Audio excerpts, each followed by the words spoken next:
وأخص الأمة العربية. أين العرب؟ أين مشروعهم؟ يعني الدول الأخرى، حتى الدول غير العربية من المسلمين، بعضها لديه أجندات، لديه مشاريع، لديه استراتيجيات، مثل إيران، مثل تركيا، مثل ماليزيا إلى آخره. لكن العرب متنازعون، يتنازعوا على القيادة، يتنازعوا على الرؤى، يتنازعوا على المشاريع، يتنازعوا على نفوذ ليس له قيمة، يتنازعوا على التقرب إلى أمريكا والغرب أو غيرها، ينقسم محاورا وتحالفات إلى آخره.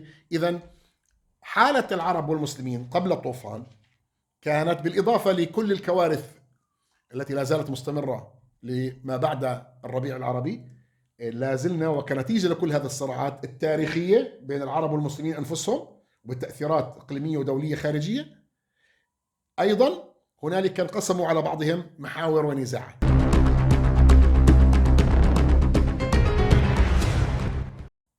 أما بعد، تنازعوا دفة السفينة فباغتهم الطوفان. حللنا في الحلقات السابقة حال الدول العربية والمسلمة المؤثرة والفاعلة، أو التي قد يكون لها دور، وسميناها في حلقة قبلها، وتحدثنا عن حال الكوارث والنزاعات والأزمات التي جاءت مع الربيع العربي وما بعده وقبله، والحالات المتردية جدا، الأمنية، الاستراتيجية، السياسية، الاقتصادية، العسكرية إلى آخره، في دول عدة من دول العرب والمسلمين. ثم وعدنا بأن نكمل في الأحوال الأخرى التي حكمت المنطقة العربية والمسلمة، وأحوال الشعوب وهذه الدول والقادة، وكيف يقررون قبل الطوفان. فكيف جاء الطوفان؟ عنوان الحلقة: تنازعوا دفة السفينة فبغتهم الطوفان. من هم الذين تنازعوا؟ الذين تنازعوا هم النخبة الحاكمة المتنفذة المتنفعة، الحكام، القيادات من أعلاهم إلى أسفلهم، والدولة العميقة، وكل القيادات الرسمية وغير الرسمية والشعبية وغير الشعبية، ومسلحين وسلميين إلى آخره إلى آخره. حالة من الفوضى الكامل. تنازعوا، خاصة اللي في القمة، دفة السفينة. أي سفينة؟ السفينة هي منطقتنا جميعا، منطقة العرب والمسلمين، هي دولنا، هي شعوبنا، هي وحدتنا، هي تعاوننا، هي تاريخنا، واقعنا، حاضرنا، مستقبلنا. هاي السفينة تنازع هؤلاء القادة والحكام على من يقودها، بمعنى على من يتحكم بمستقبل هاي المنطقة، بشعوب المنطقة، باقتصاد المنطقة، بالطاقة بالمنطقة، بمستقبلها، بشبابها، بحالها، باستقرارها، بأمنها. مين اللي بده يحكم؟ مين اللي بده يقود؟ ليس فقط صراع على الكراسي والعروش، وأنه يسمى رئيس أو ملك أو أمير أو إلى آخره. لا، هي على من سوف يأخذ الغنائم. يعني احنا حالتنا كحالة من الركاب أو المسافرين أو الأبطال أو القراصنة على قارب، على سفينة وفيها غنائم، فصراع على الغنائم ونحن في وسط الأمواج، وكل يريد أن يأخذ بالسفينة ودفتها ويقودها بالاتجاه، ويأخذها لبره أو يأخذها لمكانه أو يأخذها إلى مكاسبه. هذا التنازع اللي عبرنا عنه بهذه الصورة الرمزية بين الدول العربية والمسلمة في منطقتنا الضيقة والواسعة التي تحيط بفلسطين، تباغتنا جميعا وتفاجأ كل هؤلاء القادة بالطوفان، طوفان غزة، وما جاء ردا عليها من السيوف الحديدية الإسرائيلية والدعم غير المسبوق من أمريكا ومن الغرب إلى آخره، وأيضا الطوفان غير المسبوق، والرد الإسرائيلي غير المسبوق، والتفاعلات العالمية غير المسبوقة. وجئنا الآن إلى تفاعلات الدول، كيف سلكوا ونقيم سلوكهم. لكن قلنا قبل ما أنه نقرر كيف سلكت هذه القيادات العربية والمسلمة في تعاملها مع حرب غزة وما بعده والقضية الفلسطينية وكيفية حلها، قلنا لابد أن نوصف واقعهم. الواقع الأول كان ثورات الربيع العربية والمضادة، وكيف وصلنا إلى ما وصلنا إليه، وتحدثنا عن الحالة في سوريا واليمن وليبيا، والتي تفاقمت في أحوال أخرى، مثلا في حالة قطر والحصار الذي فرض عليها والمقاطعة من السعودية والإمارات والبحرين، ثم دخلت تركيا على الخط لتنقذها، ثم الحالة المتردية في ليبيا والانقسامات، وأمريكا وفرنسا ومصر والقوى الداخلية وبقايا حزب القذافي والدول العميقة والميليشيات ومجموعات واغنر والدور الروسي. قصة كبيرة جدا. أيضا دخلت تركيا مع جزء من المكونات التركية، وقامت بتوقيع اتفاقيات وحماية وعسكر وإلى آخره لملفات أخرى سوف نتحدث عنها في موضوع الغاز وشرق المتوسط وحماية أمنها. إذا أصبحنا أيضا في تدخلات في ليبيا. اليمن شرحناها، وعرجنا على العراق ولبنان والجزائر والسودان القصة المستمرة. هذه الحالة أوجدت تنازع شديد، ولا تنازعوا فتفشلوا ويذهب ريحكم. جاء الطوفان وصرخ في أوجه الجميع بأنه لو أنكم كنتم متحدون متفقون متعاونون، لو كانت أحوال الدول العربية والشعوب العربية والحكام العرب والمسلمين في حالة مستقرة حقيقة كما ينادي هؤلاء الحكام صدعوا رؤوسنا وهم بيقولوا نعمة الأمن والأمان والاستقرار. طب نعمة الأمن والأمان والاستقرار وانتم دقين ببعضكم، تتقاتلون، تتصارعون، تتنازعون. بمعنى آخر هنالك محاور تعم المنطقة جميعا، ناتجة عن حسابات ومصالح وفئات داخلية، دول عميقة ودول وحكام على الوجه، وارتباطات إقليمية وارتباطات دولية وحسابات، وكلها مصالح مصالح مصالح. يعني ابحث عن المصالح المادية الاقتصادية تجد من وراها المصائب والتكتلات والتنازعات إلى آخره. طبعا هنالك مبررات أو هنالك عوامل أخرى تدفع في هذه الصراعات والنزاعات، بعضها عرقي نعرج عليه، بعضها طائفي نعرج عليه، بعضها صراعات تاريخية، بعضها انقسامات أيديولوجية، إسلامي وعلماني ويساري ويميني وإلى آخره، وليبرالي وغربي وشرقي وإلى آخره. أسباب كثيرة لهذه النزاعات، أوضاع اقتصادية، أوضاع اجتماعية إلى آخره. لكن صراع القادة والدول العميقة على المنافع وعلى المكاسب وعلى الغنائم في المنطقة، في هذا القارب، في هذه السفينة، خرقها، جعلها تهتز، وجاء الطوفان ليطفو بها إلى السطح الأعلى ويقول الحقوا أنفسكم قبل أن تغرقوا جميعا، شعوبا، دول، منطقة، حكام. ناقشنا في حلقات سابقة صحيوا ولا ما صحيوا، وعيوا ولا ما يعيوا.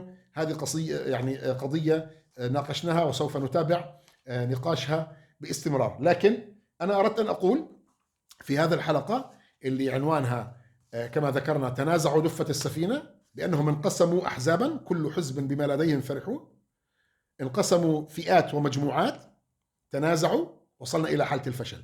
لو كنا في حالة قويمة مستقرة آمنة يأتينا رزق ربنا من كل مكان، لو كنا جسد واحد نعين بعضنا بعضا اقتصاديا اجتماعيا بكل المجالات، تنمويا مستقبلا استقرارا طاقة إلى آخره، ننجد بعضنا، نهب إلى بعضنا، نتعاون في عمل الخير على البر والتقوى. لا نريد أحد أن يؤذى من أي دين أو من أي عرق أو أي دولة، لا نريد حروب، لا نريد معارك، نريد إنصاف الجميع، وعلى رأسهم وفي مقدمتهم الشعب الفلسطيني والشعب الغزي الذي يعني تسبب كل هذا الطوفان. وها نحن الآن نعود على بعضنا، ما الذي حدث ولماذا حدث؟ أنا أجد بأن السبب الرئيسي للذي حدث هو ناتج عن حالة التمزق والصراع والمحاور والتنازع والبحث عن المكاسب والغنائم، وللأسف نفوتها على بعض ونأخذها من بعضنا بعضا ونسبب الدمار لبعضنا بعضا إلى آخره. البعض راح يقول بأنه يعني القوى العالمية والقوى الكبرى ودول الاستعمار هي اللي بتخلينا نتقاتل مع بعضنا. صحيح، هذه الدول اللي هي بين قوسين قد يصرفها البعض منها طامعة أو عدوة أو دخيلة أو متدخلة أو تبحث عن مصالحها، هذه سياساتها وهذه الطريقة اللي تتحرك فيها في العالم، ولا لديها أساطيلها وتحالفاتها ومحاورها ومصالحها وتبحث عن ما تبحث عنه. لكن نحن كعرب ومسلمين أين هي مصالحنا؟ أين هي أجنداتنا؟ أين هي رؤانا؟ أين هي استراتيجياتنا؟ وأخص الأمة العربية، أين العرب؟ أين مشروعهم؟ يعني الدول الأخرى، حتى الدول غير العربية من المسلمين، بعضها لديه أجندات، لديه مشاريع، لديه استراتيجيات، مثل إيران، مثل تركيا، مثل ماليزيا إلى آخره. لكن العرب متنازعون، يتنازعوا على القيادة، يتنازعوا على الرؤى، يتنازعوا على المشاريع، يتنازعوا على نفوذ ليس له قيمة، يتنازعوا على التقرب إلى أمريكا والغرب أو غيرها، ينقسم محاورا وتحالفات إلى آخره. إذن حالة العرب والمسلمين قبل الطوفان كانت بالإضافة لكل الكوارث التي لا زالت مستمرة لما بعد الربيع العربي، لا زلنا وكنتيجة لكل هذه الصراعات التاريخية بين العرب والمسلمين أنفسهم وبالتأثيرات إقليمية ودولية خارجية، أيضا هنالك انقسموا على بعضهم محاور ونزاعات. فعندما ننادي على قادة العرب والمسلمين والحكومات أن افعلوا شيئا، اتخذوا موقفا حاسما، سلاما، حربا، اتفاقا، ضغطا، مقاطعة، إغلاق سفارات، ضغط على أمريكا، وقف النفط، عدم التعامل بالدولار، طرد الكذا، إلغاء اتفاقيات، هؤلاء منشغلون قبل الطوفان بكل هذه الأمور ولا زالت مستمرة. جاءوا الآن أصبحوا جميعا في سفينة واحدة. هل سيتفاهمون؟ هل سيتفقون؟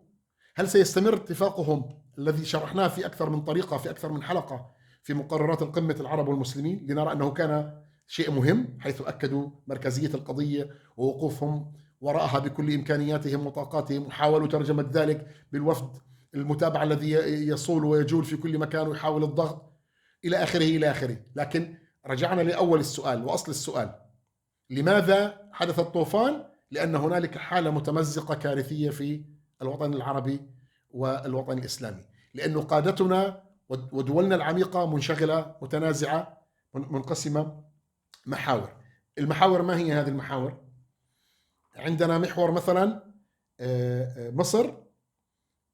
طبعا هاي المحاور كصفة عامة هي ليست محاور متماسكة جدا أو عضويتها قوية جدا أو دائما متفقين على كل شيء في كل شيء.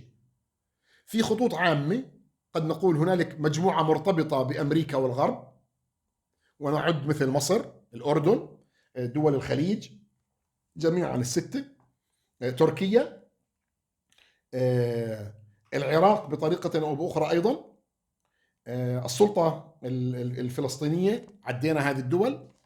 طبعا بقية الدول مثل المغرب أيضا مرتبطة، السودان هكذا وهكذا لكنها مرتبطة، اليمن الجزء المتحالف مع السعودية هواه غربي، السوريون المعارضة السورية وإلى آخره هواها غربي وأمريكي، أندونيسيا أمريكي، باكستان رأينا ما جرى فيها كانت ولا زال هواها أمريكي. جاء عمران خان بعدين طيروه لأنه حاول يعكس الدفة فلا زالت هواها أمريكي. نيجيريا أيضا القيادة هواها غربي. آسيا الوسطى بشكل عام منقسمة على بعضها لكن هواها أقرب إلى الأمريكي، بعضها بيقترب من الوسط أو من الروسي أو من إيران، وتركيا إلها دور. إذا الخارطة مشتتة. إذا المحاور: في محور غربي وفي محور معارض للغرب وفيه إيران، فيه نظام بشار الأسد، فيه أجزاء من العراقيين، فيه أجزاء أيضا من اللبنانيين وفيهم حزب الله، فيه غزة وقيادتها حماس والمقاومة إلى آخره. من بقي لدينا؟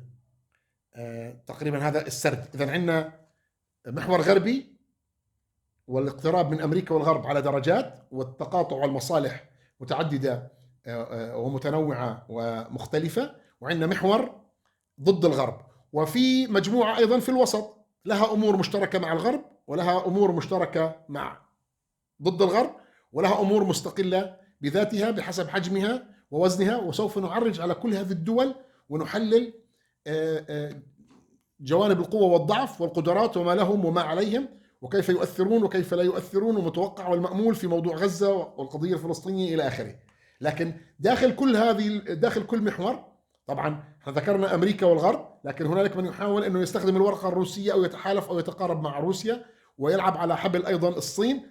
بعضهم أصلا حلفاء وقريبين على أمريكا وبعضهم في الوسط إلى آخره. وهنا طبعا في أدوار بارزة تلعبها مثل تركيا في هذا المجال. أيضا السعودية والإمارات يقتربوا قليلا من روسيا ومن الصين لحسابات أخرى سوف نعرج عليها. العراق محشورة بين أمريكا وبين إيران. لبنان القيادات العليا مع السعودية وغيره والغرب، لكن شعبيا أو حزبيا حزب الله والى اخره في اتجاه آخر. الصراع في السودان منقسمين، في ليبيا أيضا متنوعين منقسمين. إلى آخره إلى آخره. هذه حالة التنازع على دفة المنطقة وقيادة المنطقة وغنائم المنطقة والتأثير والنفوذ في المنطقة، وكل طبعا محور وكل دولة من هذه الدول يعتبر أنه ما يكسبه المحور الآخر هو خسارة له، فهنا تنشأ صراع المحاور ونزاعات المحاور والدول داخل هذه المحاور، واللي بتحاول تلعب على كل الوجوه. ومصر أحيانا لها مثل هذا الدور، صح هي مع أمريكا والغرب، لكن أيضا تحاول أن تلعب مع روسيا ومع أوكرانيا ومع غيره ومع الصين. طبعا هنا يصبح الدور لحجم الدولة، تأثير الدولة، أهمية الدولة، حساسية الدولة، قدرتها على الاعتماد الكامل أو عدم الاعتماد على أمريكا والغرب، تخوفها عدم تخوفها. خلاصة الأحوال في هذا العرض الذي تحدث عن التنازع والمحاور وبين ومجموعات دول عربية ومسلمة أو فيما بينها أو في داخل المحور نفسه، مرات ضد مرات مع بعض ومرات بيتفقوا مرات بيختلفوا، أن نشير إلى حالة التنازع، حالة الفشل النظام السياسي العربي، الحالة الإقليمية، عدم الاستقرار، وكل طبعا من هذه الدول وهذه المحاور يتدخل في قضايا الدول الأخرى في ملفات الربيع العربي وغير الربيع العربي، يحاول أن يستخدموا ما لديهم من قدرات عسكرية ويتدخلوا في مناطق بعضهم أو في دول بعضهم، مقدرات اقتصادية، أمنية، استخبارية، تحالفات مع دول كبرى غربية، مع أمريكا، أيضا مع التواصل مع إسرائيل أو التطبيع مع إسرائيل أو الاستعانة بإسرائيل أو استخدام إسرائيل مع بعض أو ضد بعض، وكل يسارع بطريقة وإلى آخره. جاء الطوفان وقال لكل القيادات العربية والدول العميقة ومن يحكمون أن اصحوا جميعا غارقون. هل صحوا أو ما صحوا؟ أجبنا وسوف نتابع الإجابة، لكن في تشخيصنا للحالة العرب والمسلمين أردت في هذه النقطة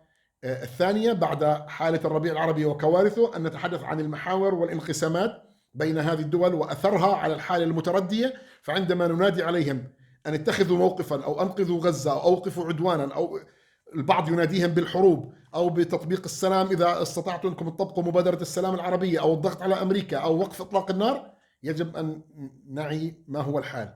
هل هم متفقون؟ هل هم إخوة حقيقيون أم هم إخوة أعداء؟ أو هم متنازعون متنافسون سيفشلون بعضهم بعضا؟ هل هنالك إمكانية لأن يتفقوا ويتعاونوا؟ لا نعلم. هنالك عوامل أخرى أثرت ولا زالت تؤثر وستؤثر على حال وواقع العرب والمسلمين وقياداتهم، وكيف يتفاعلون معها، وبناء عليها كيف يقررون موقفهم من غزة ومن فلسطين والاستمرار. هل سيبقوا متماسكين على ما اتفقوا عليه في قمة الرياض؟ هل سيترجموه إلى أفعال؟ هل سيتخلوا عن كل هذه القضايا والإشكاليات ويسيروا إلى الأمام؟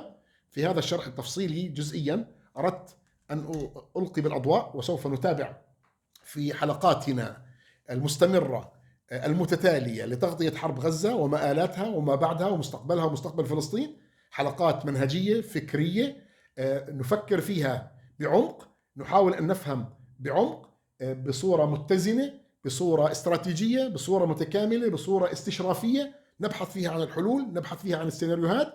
فتابعونا، تابعوا الحلقات السابقة، تابعوا الحلقات اللاحقة، وتواصلوا معي بكل أنواع الأسئلة والاستفسارات والانتقادات والاعتراضات والتأييد والثناء وغيره، لا بأس. ولا تنسوا ضغط زر الإعجاب بالفيديو والاشتراك بالقناة ومشاركته على جميع صفحاتكم على الفيسبوك ومجموعاتكم الواتساب وغيرها من وسائل التواصل الاجتماعي، وضغط زر الجرس ليصلكم كل جديد. وتابعوني على كل صفحات التواصل الاجتماعي. ألقاكم بخير بإذن الله.